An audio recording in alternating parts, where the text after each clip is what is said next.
At eto na nga, nagbabalik ang inyong lingkod, si Kuya Rod. Yan na siya. Ito na, tuloy po natin ang ating pagre-reels. Ito na nga po yung time na pumunta po tayo ng Switzerland, galing po tayo ng Austria. So, biyahe po tayo niyan, like almost kulang-kulang 4 na oras po ang biyahe papuntang Switzerland at that time. So, at the time na tumigil kami kasi sobrang foggy ng daanan, sobrang lakas. Kaya tumigil muna kami. So, ayun na nga, ganyan dito sa Austria, pag kami mga dadaan na tren, automatic bababa yan kasi para walang maaksidente. So, ayan na nga, nakapasok na tayo dyan, guys. Nakaikot na tayo. Nakita nyo naman, guys, na talagang mafoggy yan pa rin. So, umalis na kami niyan kasi hahabulin yung oras kasi sobrang foggy pa kasi that time. So, that time nga nakarating na tayo ng Switzerland, guys. Ito na po tayo. So, ayan na nga. Tatawid na kami niyan at pupunta na sa mga pasyalan. So, ayan na nga. So, mga kaibigan, pag nagpunta ka ng Switzerland, kailangan may budget ka talaga kasi sobrang mahal. Legit. Sabi ko nga, akala ko hindi totoong mahal, pero sobrang mahal pala. So, ayun na nga, dumaan kami sa Landes Museum na yan. Pagka pumasok ka dyan sa Landes Museum na yan, may bayad po yan. May entrance fee po sila.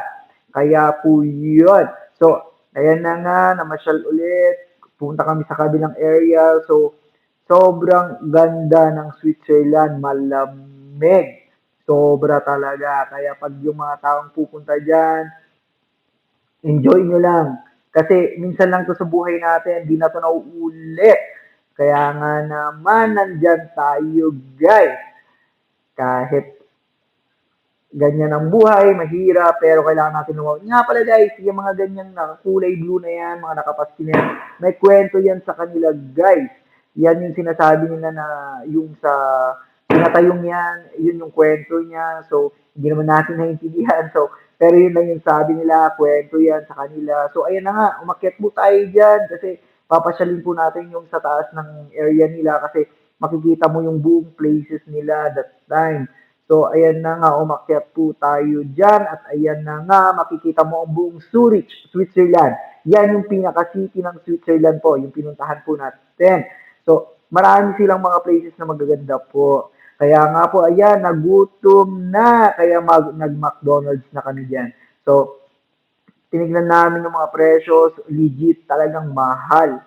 As in, sobra guys.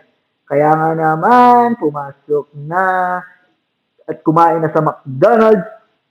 So pagkatapos niya, mag-order ka dyan, ang order niyo dyan, ano na, hindi na sa cashier, ikaw yung direct na pupunta dun sa post nila at mag-order ka, may malang wage naman, kaya hindi ka mahirapan guys.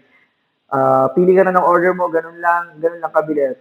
Nga pala guys, sa ating lahat, God bless po sa ating lahat. Naway, pagpatuloy niyong panoorin ang ating mga reels.